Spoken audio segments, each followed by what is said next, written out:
It was September 2003 when the bodies of Tony Tan Po Chuan and Tay Chow Liang were found in their apartment close to the University of New South Wales.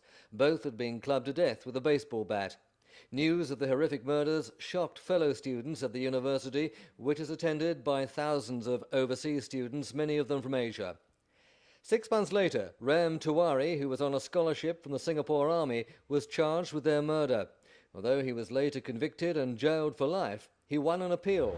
The retrial, which began about 4 weeks ago, heard how Tiwari, who is now 30, had told police he was asleep in the flat at the time of the murders. But his story was at odds with the account he gave to fellow students, who were told he came home to find the blood-soaked bodies of his two flatmates. He explained that he was too ashamed to tell them the truth, that he was too scared to go to the aid of his friends. And he claimed that the blood found on his hands, shoes and clothing must have got there when he checked Tan's pulse and the victim coughed up blood.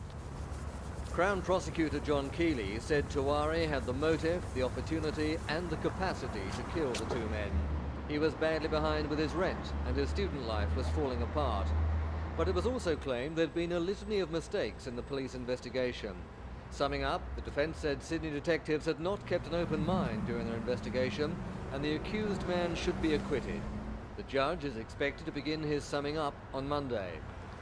The Tiwari family, who've spent much of the past month in Sydney supporting their son, should know next week whether he'll walk free or spend much of the rest of his life behind bars. Roger Maynard, Channel News Asia, Sydney.